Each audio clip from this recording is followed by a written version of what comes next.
Heart ਇੱਕ ਬਹੁਤ ਹੀ ਜ਼ਰੂਰੀ ਔਰਗਨ ਹੈ ਸਰੀਰ ਦੇ ਲਈ। ਇਹਦਾ ਦੋ ਕੰਮ ਜ਼ਰੂਰੀ ਹੈ। ਇੱਕ ਜੋ ਗੰਦਾ ਖੂਨ ਹੈ ਜੋ ਸਰੀਰ 'ਚੋਂ ਆ ਰਿਹਾ ਹੈ ਉਹਨੂੰ ਲੈ ਕੇ ਫੇਫੜਿਆਂ ਨੂੰ ਪੰਪ ਕਰਨਾ ਤਾਂ ਕਿ ਉਹਦੇ ਵਿੱਚ ਆਕਸੀਜਨ ਨੂੰ ਦਿੱਤਾ ਜਾ ਸਕੇ।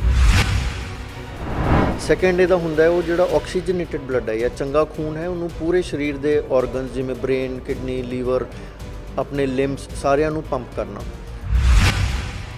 ਹਾਰਟ ਅਟੈਕ ਦਾ ਮਤਲਬ ਹੈ ਜੋ ਹਾਰਟ ਨੂੰ ਸਪਲਾਈ ਕਰਨ ਵਾਲੀ ਨਾੜੀਆਂ ਹੈ ਉਹਦੇ ਵਿੱਚ ਜਾਂ ਤਾਂ ਕੋਈ ਬਲੋਕੇਜ ਆਵੇ ਜਾਂ ਕੋਈ ਰੁਕਾਵਟ ਆਵੇ।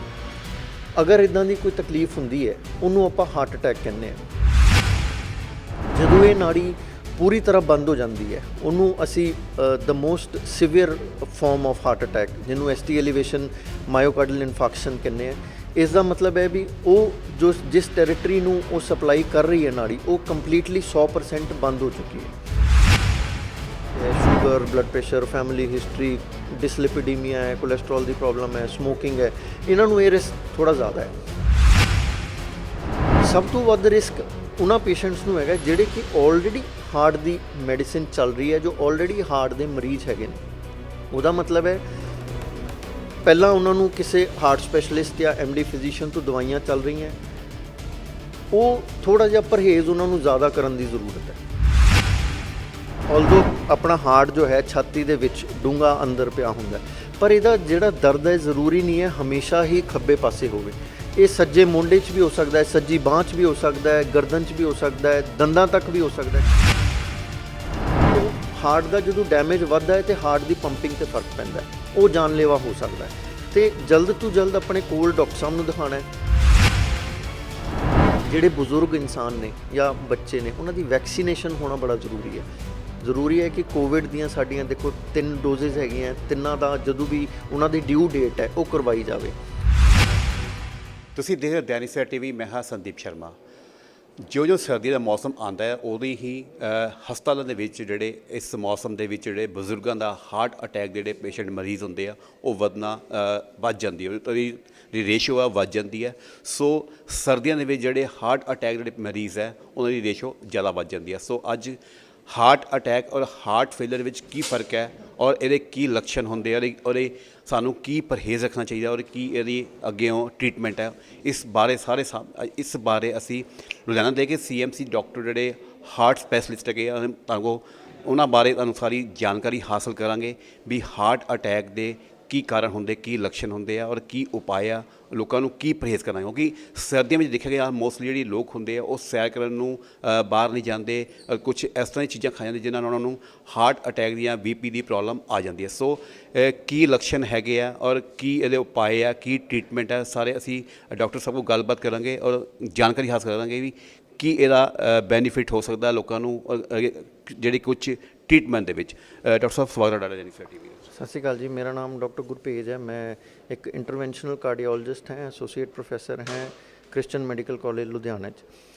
ਹਾਰਟ ਇੱਕ ਬਹੁਤ ਹੀ ਜ਼ਰੂਰੀ ਔਰਗਨ ਹੈ ਸਰੀਰ ਦੇ ਲਈ। ਇਹਦਾ ਦੋ ਕੰਮ ਜ਼ਰੂਰੀ ਹੈ। ਇੱਕ ਜੋ ਗੰਦਾ ਖੂਨ ਹੈ ਜੋ ਸਰੀਰ 'ਚੋਂ ਆ ਰਿਹਾ ਹੈ ਉਹਨੂੰ ਲੈ ਕੇ ਫੇਫੜਿਆਂ ਨੂੰ ਪੰਪ ਕਰਨਾ ਤਾਂ ਕਿ ਉਹਦੇ ਵਿੱਚ ਆਕਸੀਜਨ ਨੂੰ ਦਿੱਤਾ ਜਾ ਸਕੇ। ਸੈਕੰਡ ਇਹਦਾ ਹੁੰਦਾ ਹੈ ਉਹ ਜਿਹੜਾ ਆਕਸੀਜਨੇਟਡ ਬਲੱਡ ਹੈ ਜਾਂ ਚੰਗਾ ਖੂਨ ਹੈ ਉਹਨੂੰ ਪੂਰੇ ਸਰੀਰ ਦੇ ਔਰਗਨਸ ਜਿਵੇਂ ਬ੍ਰੇਨ, ਕਿਡਨੀ, ਲੀਵਰ, ਆਪਣੇ ਲਿੰਬਸ ਸਾਰਿਆਂ ਨੂੰ ਪੰਪ ਕਰਨਾ। ਹੁਣ ਜਦੋਂ ਸਰਦੀਆਂ ਆਉਂਦੀਆਂ ਤੇ ਦੋ ਤਕਲੀਫਾਂ ਥੋੜ੍ਹਾ ਜਿਹਾ ਆਪਾਂ ਦੇਖਦੇ ਹੈਗੇ ਹਾਂ ਵੀ ਆਮ ਪਬਲਿਕ 'ਚ ਹੈ ਉਹ ਵੱਧ ਜਾਂਦੀਆਂ। ਇੱਕ ਹੁੰਦਾ ਹੈ ਹਾਰਟ ਅਟੈਕ। ਦੇਖੋ ਹਾਰਟ ਜਿਹੜਾ ਹੈਗਾ ਇੱਕ ਔਰਗਨ ਹੈ। ਹੁਣ ਔਰਗਨ ਚਲਾਉਣ ਦੇ ਲਈ ਉਹਨੂੰ ਖੂਨ ਦੇ ਦੌਰੇ ਦੀ ਜ਼ਰੂਰਤ ਹੈ ਅਤੇ ਜਿਹੜੀ ਹਾਰਟ ਨੂੰ ਸਪਲਾਈ ਕਰਦੀਆਂ ਖੂਨ ਦਾ ਦੌਰਾ ਨਾੜੀਆਂ ਉਹ ਮੇਨ 3 ਹੁੰਦੀਆਂ ਹੈਗੀਆਂ। ਹਾਰਟ ਅਟੈਕ ਦਾ ਮਤਲਬ ਹੈ ਜੋ ਹਾਰਟ ਨੂੰ ਸਪਲਾਈ ਕਰਨ ਵਾਲੀ ਨਾੜੀਆਂ ਉਹਦੇ ਵਿੱਚ ਜਾਂ ਤਾਂ ਕੋਈ ਬਲੋਕੇਜ ਆਵੇ ਜਾਂ ਕੋਈ ਰੁਕਾਵਟ ਆਵੇ। ਅਗਰ ਇੱਦਾਂ ਦੀ ਕੋਈ ਤਕਲੀਫ ਹੁੰਦੀ ਹੈ ਉਹਨੂੰ ਆਪਾਂ ਹਾਰਟ ਅਟੈਕ ਕਹਿੰਦੇ ਹਾਂ। ਜਦੋਂ ਇਹ ਨਾੜੀ ਪੂਰੀ ਤਰ੍ਹਾਂ ਬੰਦ ਹੋ ਜਾਂਦੀ ਹੈ ਉਹਨੂੰ ਅਸੀਂ the most severe farm of heart attack ਜਿਹਨੂੰ ST ਐਲੀਵੇਸ਼ਨ ਮਾਇਓਕਾਰਡੀਅਲ ਇਨਫਾਰਕਸ਼ਨ ਕਹਿੰਦੇ ਆ। ਇਸ ਦਾ ਮਤਲਬ ਹੈ ਵੀ ਉਹ ਜੋ ਜਿਸ ਟੈਰੀਟਰੀ ਨੂੰ ਉਹ ਸਪਲਾਈ ਕਰ ਰਹੀ ਹੈ ਨਾੜੀ ਉਹ ਕੰਪਲੀਟਲੀ 100% ਬੰਦ ਹੋ ਚੁੱਕੀ ਹੈ। ਇਹ ਲਾਈਫ ਨੂੰ ਸਭ ਤੋਂ ਵੱਧ ਖਤਰਾ ਦਿੰਦੀ ਹੈ। ਜਦੋਂ ਇਹ ਮੌਸਮ ਬਦਲਦਾ ਹੈ, ਸਰਦੀਆਂ ਆਉਂਦੀਆਂ ਹੈ, ਧੁੰਦ ਹੁੰਦੀ ਹੈ, ਉਦੋਂ ਇਸ ਚੀਜ਼ ਦਾ ਜੋ ਇੰਸੀਡੈਂਸ ਹੈ ਜਾਂ ਇਸ ਚੀਜ਼ ਦਾ ਜੋ ਹੋਣਾ ਹੈ ਉਹ ਥੋੜ੍ਹਾ ਵੱਧ ਜਾਂਦਾ ਹੈ। ਉਹਦੇ ਕਈ ਕਾਰਨ ਹੁੰਦੇ ਆ। ਇੱਕ, ਕਿਉਂਕਿ ਦੇਖੋ ਅੱਜ ਕੱਲ੍ਹ ਆਪਾਂ ਦੇਖਦੇ ਹਾਂ ਆਪਣੇ ਦੇਸ਼ ਦੇ ਵਿੱਚ ਪੋਲਿਊਸ਼ਨ ਕਾਫੀ ਜ਼ਿਆਦਾ ਹੈ। ਸਰਦੀਆਂ ਹੁੰਦੀਆਂ, ਟੈਂਪਰੇਚਰ ਡਿੱਗਦਾ ਹੈ, ਥੋੜ੍ਹਾ ਜਿਹਾ ਖੂਨ ਆਪਣਾ ਸੰਘਣਾ ਹੋ ਜਾਂਦਾ ਹੈ। ਸੈਕਿੰਡ, ਪੋਲਿਊਸ਼ਨ ਹੋਣ ਕਰਕੇ ਵੀ ਸਾਹ ਲੈਣ 'ਚ ਜਿਨ੍ਹਾਂ ਨੂੰ ਥੋੜ੍ਹੀ ਬਹੁਤ ਦਿੱਕਤ ਹੈ, ਉਹ ਜੇ ਨਾੜੀਆਂ ਵਿੱਚ ਸਪੋਜ਼ਡਲੀ ਬਲੋਕੇਜ ਘੱਟ ਹੈ, ਸਰਦੀਆਂ ਆਈਆਂ, ਖੂਨ ਸੰਘਣਾ ਹੋਇਆ ਅਤੇ ਇੱਕਦਮ ਨਾਲ ਉਹ ਬਲੋਕੇਜ ਥੋੜ੍ਹੀ ਵੱਧ ਜਾਂਦੀ ਹੈ। ਅਗਰ ਖੂਨ ਸੰਘਣਾ ਹੁੰਦਾ ਹੈ ਅਤੇ ਹਾਰਟ ਦੀ ਨਾੜੀ 'ਚ ਕਲੌਟ ਬਣ ਜਾਂਦਾ ਹੈ, ਉਹ ਸਾਨੂੰ ਦਿੱਕਤ ਪੈਦਾ ਕਰਦਾ ਹੈ। ਸੈਕਿੰਡ ਚੀਜ਼ ਜਿਹੜੀ ਆਪਾਂ ਆਮ ਸੁਣਦੇ ਹੈਗੇ ਆ ਵੀ ਹਾਰਟ ਅਟੈਕ ਦੇ ਲੱਛਣ ਕੀ ਹੈ। ਸਭ ਤੋਂ ਜ਼ਰੂਰੀ ਹੈ, ਅਗਰ ਕੋਈ ਪੇਸ਼ੈਂਟ ਨੂੰ ਕੋਈ ਰਿਸਕ ਫੈਕਟਰ ਹੈ, ਜਿਵੇਂ ਸ਼ੂਗਰ ਹੈ, ਬਲੱਡ ਪ੍ਰੈਸ਼ਰ ਹੈ, ਫੈਮਿਲੀ ਹਿਸਟਰੀ ਹੈ, ਸਮੋਕਿੰਗ ਕਰਦਾ ਹੈ, ਇਹਨਾਂ ਨੂੰ ਥੋੜ੍ਹਾ ਪਰਹੇਜ਼ ਠੰਡ ਤੋਂ ਰੱਖਣਾ ਪੈਂਦਾ ਹੈ। ਸਿੱਧੀ ਠੰਡ ਕਦੀ ਵੀ ਸਰੀਰ ਲਈ ਚੰਗੀ ਨਹੀਂ ਹੁੰਦੀ ਹੈ। ਆਮ ਤੌਰ 'ਤੇ ਆਪਾਂ ਜਦੋਂ ਵੀ ਮੌਸਮ ਬਦਲਦਾ ਹੈ, ਕੱਪੜੇ ਆਪਾਂ ਮੋਟੇ ਪਾਉਂਦੇ ਹਾਂ ਜਾਂ ਆਪਣੇ ਕਮਰੇ ਹੈ ਜਾਂ ਜਿੱਥੇ ਆਪਣੇ ਘਰ ਹੈਗੇ ਆ ਉਹਨਾਂ ਨੂੰ ਥੋੜ੍ਹਾ ਵਾਰਮ ਕਰਨ ਦੀ ਕੋਸ਼ਿਸ਼ ਕਰਦੇ ਹਾਂ। ਇਹ ਜਿਹੜੇ ਪਰਹੇਜ਼ ਹੈਗੇ ਆ, ਜਿਹੜੇ ਮੈਂ ਰਿਸਕ ਫੈਕਟਰ ਤੁਹਾਨੂੰ ਦੱਸੇ ਹੈ, sugar, blood pressure, family history, dyslipidaemia ਹੈ, ਕੋਲੈਸਟਰੋਲ ਦੀ ਪ੍ਰੋਬਲਮ ਹੈ, ਸਮੋਕਿੰਗ ਹੈ, ਇਹਨਾਂ ਨੂੰ ਇਹ ਰਿਸਕ ਥੋੜ੍ਹਾ ਜ਼ਿਆਦਾ ਹੈ।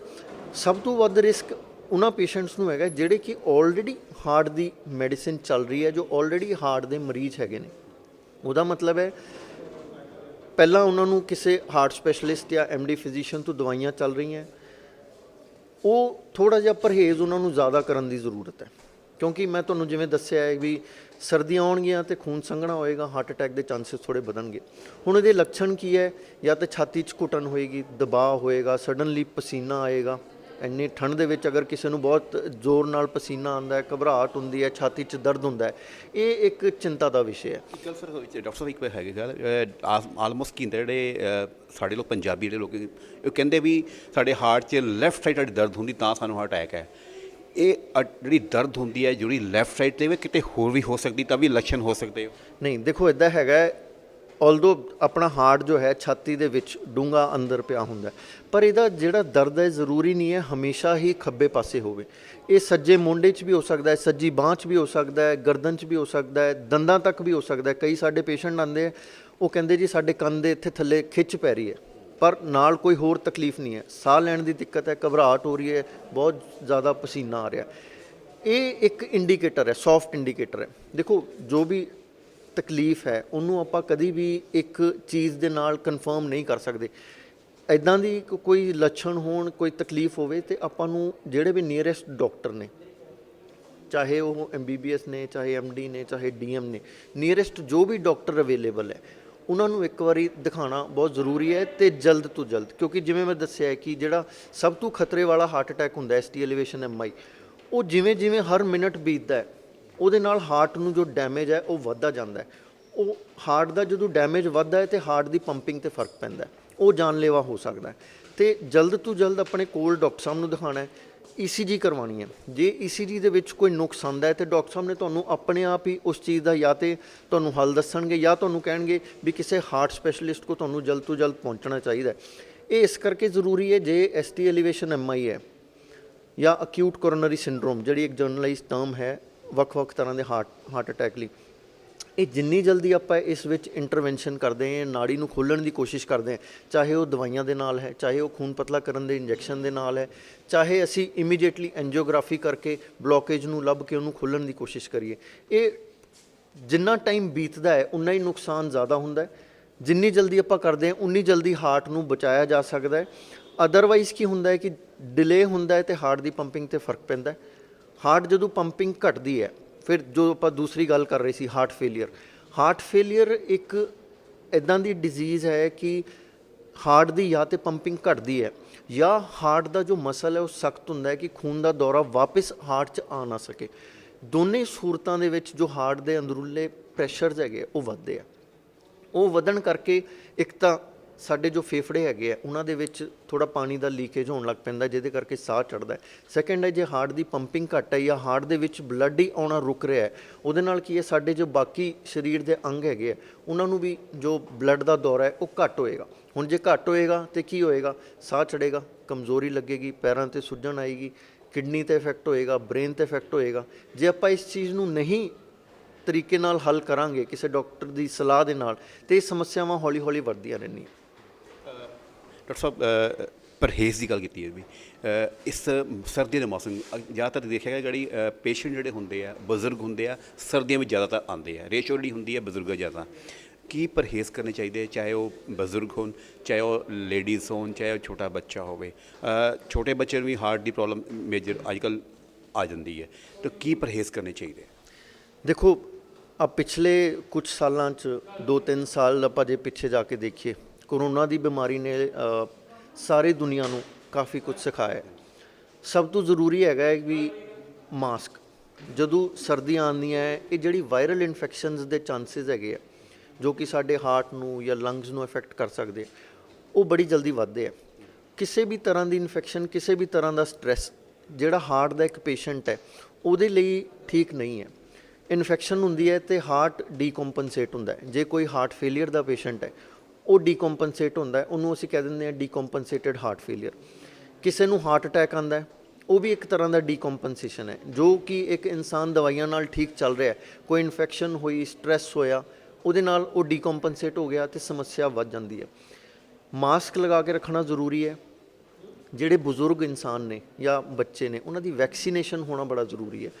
ਜ਼ਰੂਰੀ ਹੈ ਕਿ ਕੋਵਿਡ ਦੀਆਂ ਸਾਡੀਆਂ ਦੇਖੋ 3 ਡੋਜ਼ਿਸ ਹੈਗੀਆਂ, ਤਿੰਨਾਂ ਦਾ ਜਦੋਂ ਵੀ ਉਹਨਾਂ ਦੀ ਡਿਊ ਡੇਟ ਹੈ ਉਹ ਕਰਵਾਈ ਜਾਵੇ।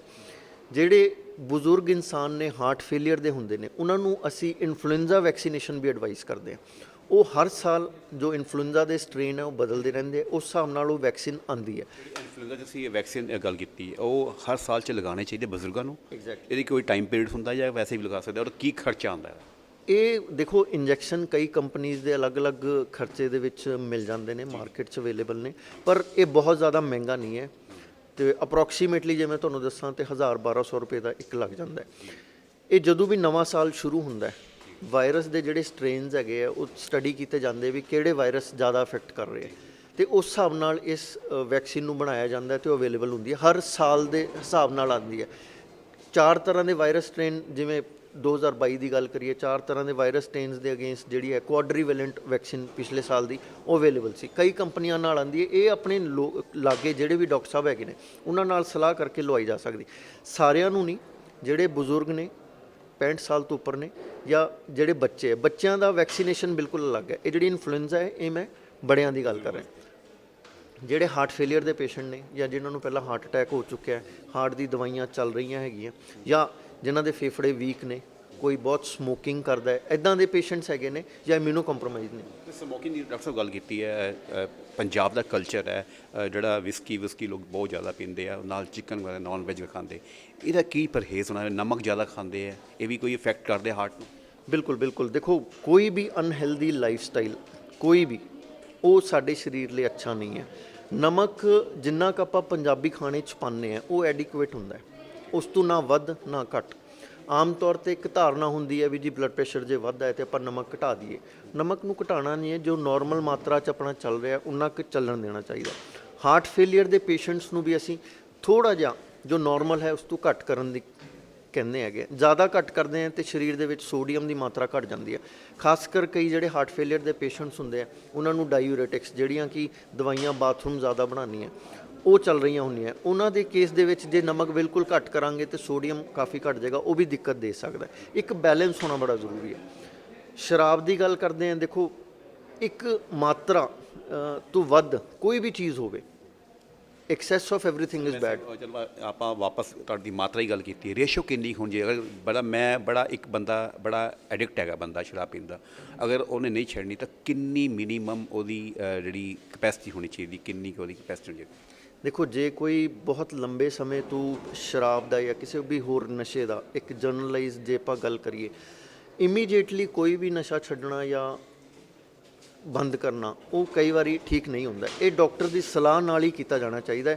ਡੀ ਐਡਿਕਸ਼ਨ ਸੈਂਟਰਸ ਹੈਗੇ ਹੈ ਸਾਡੀ ਸਰਕਾਰ ਦੇ ਸਹਿਯੋਗ ਦੇ ਨਾਲ ਪੂਰੇ ਪੰਜਾਬ 'ਚ ਹੈ। ਸਰਕਾਰੀ ਸੈਂਟਰਸ ਵੀ ਹੈਗੇ ਜਿੱਥੇ ਬਹੁਤਾ ਖਰਚਾ ਵੀ ਨਹੀਂ ਹੋ ਰਿਹਾ ਅਤੇ ਇੱਕ ਡਾਕਟਰ ਦੀ ਸਲਾਹ ਦੇ ਨਾਲ ਹੀ ਇਹਨੂੰ ਘਟਾਉਣਾ ਵਧਾਉਣਾ ਚਾਹੀਦਾ। ਪਰ ਜੇ ਤੁਸੀਂ ਮੈਨੂੰ ਪੁੱਛੋ ਔਨ ਦਾ ਰਿਕਾਰਡ ਜੇ ਮੈਂ ਗੱਲ ਕਰਾਂ ਤਾਂ ਕਿਸੇ ਵੀ ਹੱਦ ਦਾ ਸ਼ਰਾਬ ਜਾਂ ਕੋਈ ਵੀ ਨਸ਼ਾ ਉਹ ਠੀਕ ਨਹੀਂ ਹੈ।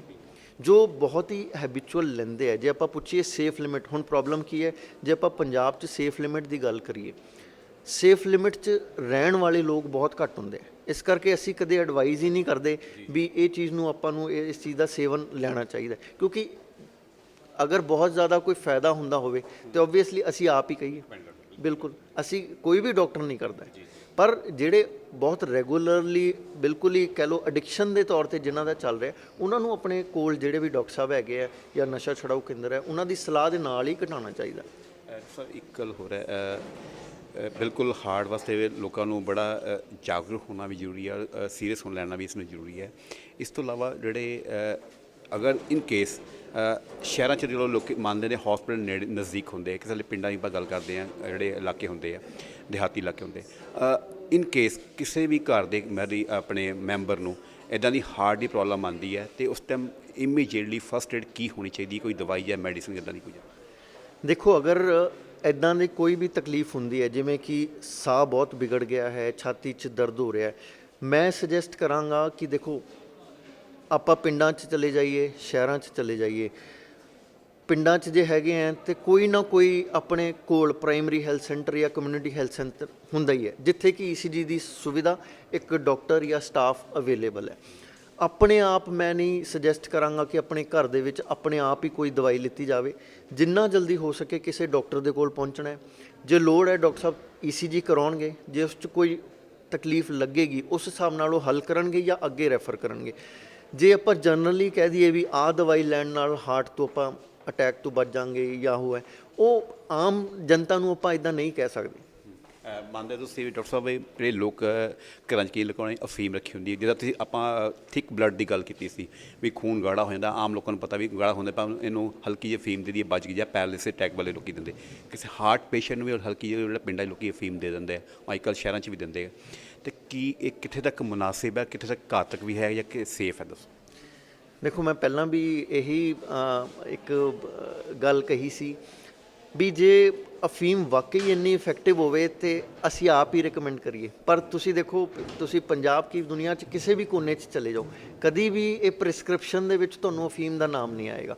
ਤੇ ਮੈਂ ਇਸ ਚੀਜ਼ ਨੂੰ ਬਿਲਕੁਲ ਹੀ ਕਹਾਂਗਾ ਕਿ ਇਹ ਇੱਕ ਧਾਰਨਾ ਬਣੀ ਹੋਈ ਹੈ, ਨੁਕਸਾਨ ਕਰਦੀ ਹੈ, ਕਰ ਸਕਦੀ ਹੈ। ਦੇਖੋ, ਕਿਸੇ ਨੂੰ ਹੁਣ ਬ੍ਰੇਨ ਦਾ ਅਟੈਕ ਹੋ ਜੇ, ਸਾਹ ਲੈਣ ਦੀ ਆਲਰੇਡੀ ਦਿੱਕਤ ਹੋਈ ਹੈ, ਤੇ ਆਪਾਂ ਕੋਈ ਇਦਾਂ ਦਾ ਪਦਾਰਥ ਦੇ ਦਈਏ ਜਿਹਦੇ ਨਾਲ ਕਿ ਉਹ ਬੇਹੋਸ਼ੀ 'ਚ ਚਲਾ ਜਾਏ, ਤੇ ਉਹ ਤਾਂ ਫਿਰ ਨੁਕਸਾਨ ਹੀ ਕਰੇਗਾ। ਚਲੋ, ਫਸਟ ਏਡ ਮੈਂ ਪਹਿਲਾਂ ਗੱਲ ਦੀ ਫਸਟ ਏਡ ਉਸ ਟਾਈਮ ਜੇ ਤੁਸੀਂ ਕਿਹਾ ਵੀ ECG ਇਨ ਕੇਸ ਰਾਤ ਵੇਲੇ ਰਾਤੀ 12-2 ਵਜੇ ਤੋਂ ਬਾਅਦ ਇਨ ਪੇਸ਼ੈਂਟ ਉਸ ਟਾਈਮ ECG ਸ਼ਾਇਦ ਅਗਰ ਉਸ ਪਿੰਡ ਦੇ ਦਿਹਾਤੀ ਇਲਾਕਿਆਂ 'ਚ ਨਹੀਂ ਹੋਵੇ ਤਾਂ ਫਸਟ ਏਡ ਘਰ ਦੇ ਵਿੱਚ ਕੀ ਹੋਣੀ ਚਾਹੀਦੀ?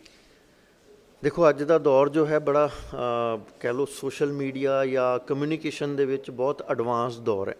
ਮੋਬਾਈਲ ਫੋਨ ਸਾਰੇ ਕੋਲ ਹੈ, ਸਾਰਿਆਂ ਕੋਲ ਹੈ। ਆਮ ਜੇ ਤੁਸੀਂ ਪਿੰਡਾਂ ਦੀ ਗੱਲ ਕਰੋ ਤੇ ਬੱਚੇ, ਬੜੇ ਬਜ਼ੁਰਗ ਸਾਰੇ ਹੀ WhatsApp ਹੋ ਗਿਆ ਜਾਂ YouTube ਹੋ ਗਿਆ, ਸਭ ਚਲਾਉਂਦੇ ਨੇ।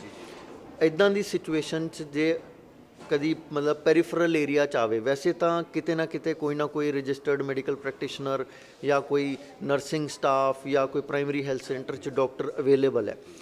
ਫਿਰ ਵੀ ਲੱਗੇ ਕਿ ਇੱਦਾਂ ਦੀ ਕੋਈ ਸਮੱਸਿਆ ਹੈਗੀ ਹੈ ਤੇ ਮੇਰੇ ਖਿਆਲ ਹੈਲਪਲਾਈਨਸ ਕੁਛ ਅਵੇਲੇਬਲ ਹੈਗੀਆਂ, ਉਹਨਾਂ ਨੂੰ ਕੰਟੈਕਟ ਕੀਤਾ ਜਾਵੇ।